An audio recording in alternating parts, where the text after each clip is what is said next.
네, 반갑습니다. 한그룹 방송의 김대현입니다. 네, 한그룹 신문 송대현입니다.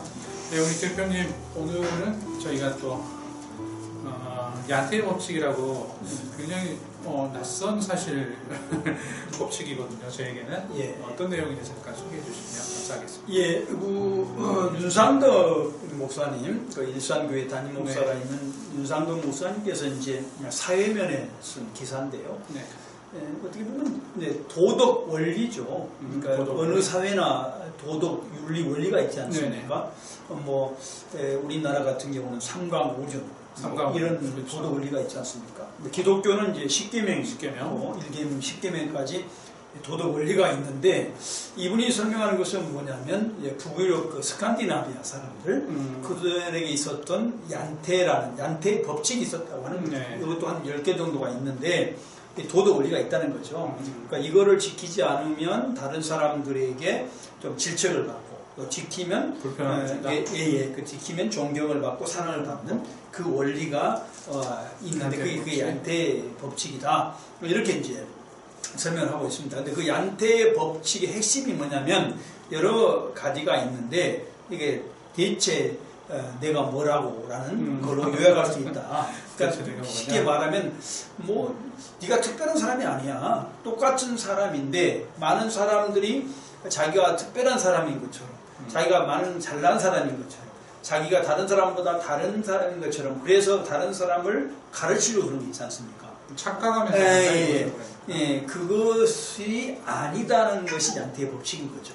그래서 소위 말하면 저는 이거를 읽으면서 뭔 생각을 했냐면, 우리는 특별한 사람이 없다는 거죠. 사람 이외에 사람 없고 사람 밑에 사람 없다는 말이 있지 않습니까?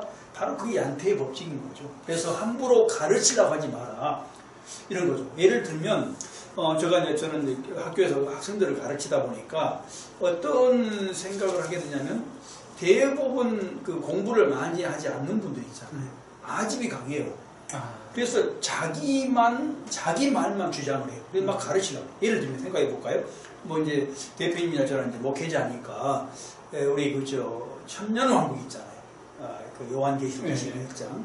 그게 이거 굉장히 어렵잖아요. 어렵죠. 저도 조지신학 저는 지금도 어려워요. 조지신학 전공자로서 이거를 전전학기도 가르쳤는데 어려워요. 어렵죠. 근데 거기에 이제 천년왕국을 어떻게 이해할 것이냐에 대한 어떤 그 해석이 전철연설, 후철연설, 또는 무철연설, 네. 이렇게 있잖아요. 전철연설은 역사적 전철연, 또는 이제 세대적 전철연, 이렇게 가지고 한 38가지가 있어요. 그 속에 있는 사람들도 달라요. 다 다릅니다. 교수님들도 다 다르고요. 그러니까 A 교수님에게 받은 제자들은 그게 전부인 것처럼. 그렇죠. 아니, 다 달라요. 그러니까 이제 제가 이제 그걸 전공자로서 가르치다 보니까 이걸 소개를 합니다. 쭉 소개를 이렇다. 이것은 이런 내용이고, 이거는 장점이 뭐고 단점이 뭐다. 그리고 이제 마지막에 제가 손들으라고 그래요. 너는 이거를 듣고 어떤 것을 따르겠느냐. 그럼 사람이 달라요. 다. 근데 어떤 경향이 있냐면 자기 것만 맞다고 막 주장을 했어요. 그리고 그거를 다른 사람에게 강요를 하는 거예요. 알죠. 이게 맞다. 강요를 해요. 그게 얀테의 법칙이 없다는 거예요. 네, 저는 이제 저도 이제 신대원을 공부하면서 이제 지금도 이제 교제하는 친구가 있는데, 이제 모 대학에서 이제 가르치고 있습니다. 이런 얘기를 했어요. MDB 과정은 주장하려고 하지 말고 잘 배우라는 거죠. 먼저 잘 배우고 나서 너희 것을 주장하고 싶으면 다음 과정을 가라는 거예요. 박사 과정 가서 그때 너희 생각을 정립해서 하라는 거였어요. 그래서 개인적으로 그 친구와 나눴던 그 이야기, 그리고 한 예로 그래서 욥기를 사실 욥의 얘기를 했거든요, 마지막에. 그러면서 이제 욥의 마지막 뒷부분을 보면 하나님께서 욥에게 오시지 않습니까? 그래서 네가 창조한 거 아니야. 그에 대해서 욥의 무지에 대해서 다루시잖아요. 그래서 방금 대표님 말씀하신 부분에 대해서도 굉장히 공감이 돼요. 그런 이제 특성들이 있어요. 자기의 주장과 자기의 생각이 진짜 말 그대로 전부이고 진리이냐, 그렇게 얘기하는 게 있거든요. 그런 경우에 이제 과거에 이제 영화 중에 하나인 모 배우가 이런 얘기를 했죠. 너가 잘하세요. 이런 얘기가 있어요. 굉장히 네. 중요한 문제입니다. 이게 이제 그 양태의 법칙이라는 게 굉장히 중요한 문제인 게 뭐냐면 우리가 그런 실수를 많이 해요. 예.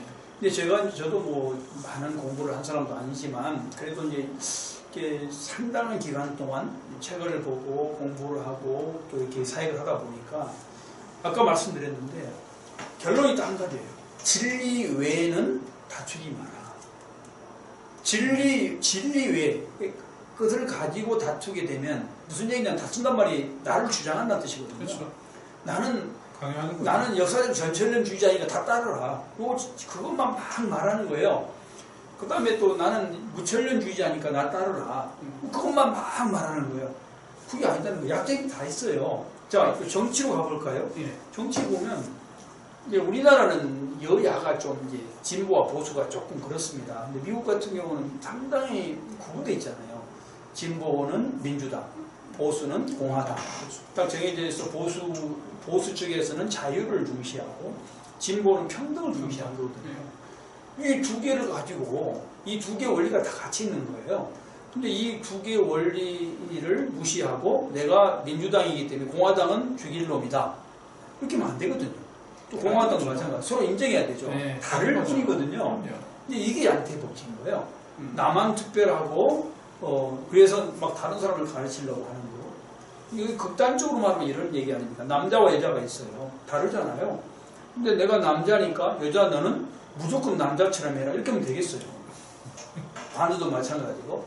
이제 그거를 이제 아니다라고 하는 것을 말하는 게 양태의 법칙인 거죠. 보면 다 이어져 있는 것 같아요. 우리가 저번 시간에 녹화했던 예. 그 주제도 예. 배려, 예. 그리고 또 배려해 보면 이제 상대방의 입장이나 상대방의 어떤 그런 부분들을 존중해주고 인정해주는 개념에서 배려를 예. 사실 최고의 모습으로 생각을 했거든요. 예.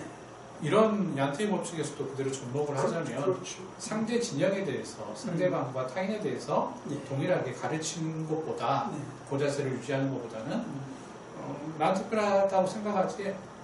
물론 하나님이 지은 자로서 특별하죠. 하지만 그것을 강요하거나 드러내거나 말 그대로 진리다라고 주장할 수는 없다는 거죠. 아, 그러면요. 내가 아는 것은 한계가 있다니까요. 제가 이제 공부를 해보니까 30년 공부를 해보니까 신학을 그건 모르겠죠. 결론이 뭐냐면 모른다는 거예요.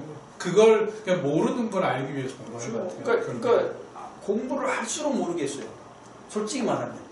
그러니까 옛날에 그러니까 계속 해년마다 달라지는 건데 이게 공부를 할수록 내가 모르는 게 너무 많은 거예요. 이게 그러다 보니까 이제 이게 조심스러워지고 말하는 것이 상당히 두려워질 때도 많아요. 물론 그것이 뭐 장점이냐 단점이냐 할지 모르겠지만 때로는 오늘날 요즘처럼 사이다 발언 이거다 이렇게 하면 나는 어떻게 보냐면 무식에 대한 극치라고 봅니다. 무식하기 때문에 사이다 하는 거예요. 이게 좀 요즘에 이제 정치판에서 그래서 내가 좀 누구를 비난하는 것처럼 들릴지 모르겠는데 절대로 그렇게 할 수가 없는 거예요. 사람이 다릅니다. 우리나라 5천만이 생각이 다르잖아요. 생각이 다른데 내 생각이 옳다고 그렇게 하면 됩니까? 그러니까 다른 사람을 비난하기 전에 내가 틀릴 수 있는 거예요. 그러나 다만 이거는 있다고 봅니다.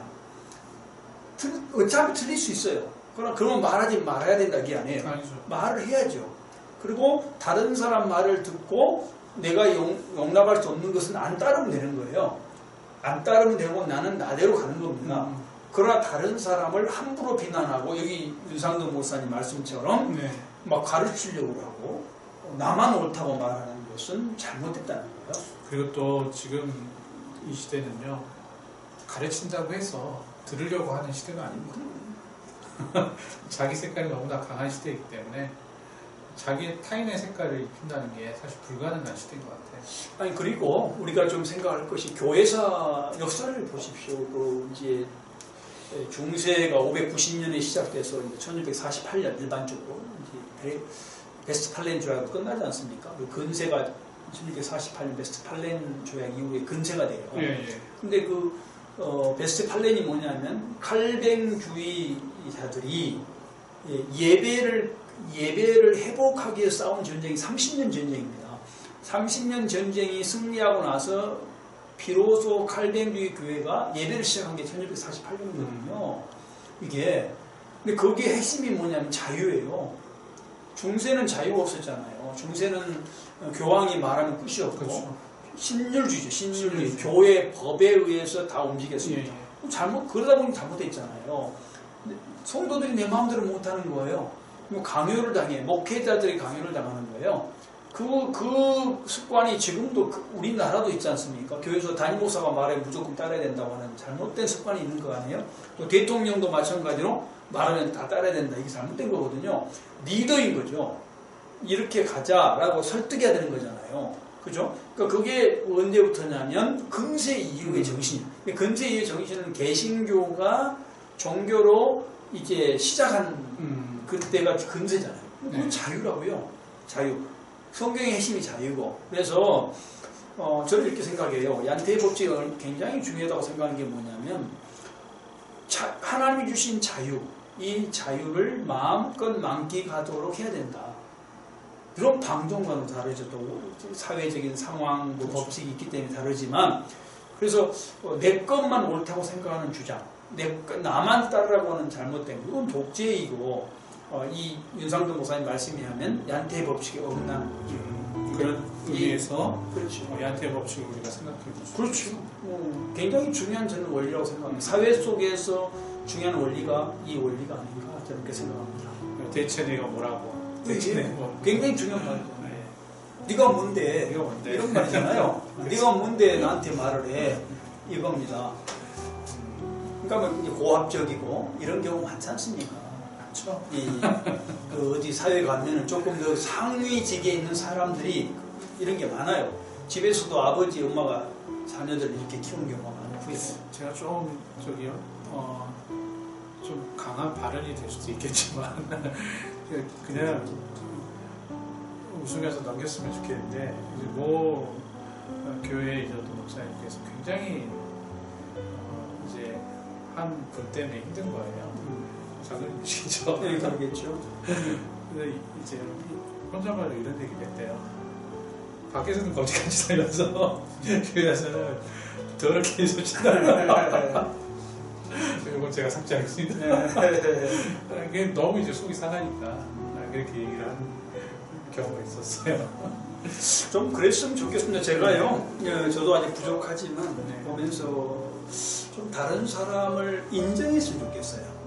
수용하고 나하고 다르다고 그거를 막 강요하고 고치려고 하고 막 분노할 것이 아니고 용납하는 거. 용납하고 그럼 나는 다르다. 나는 이렇게 하겠다면 되잖아요.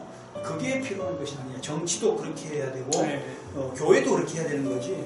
무조건 비난부터 시작하는 그런 네거티브 또는 뭐 사이다 이런 것은 사회의 저는 악이라고 생각합니다. 그러한 측면에서 우리가 사회를 위해서 기도하고요. 얀테의 법칙, 얀테의 법칙의 은혜가 우리 흘러넘치는 그러한 우리 사회가 되기를 소망하겠습니다. 그랬으면 좋겠습니다. 감사합니다. 감사합니다.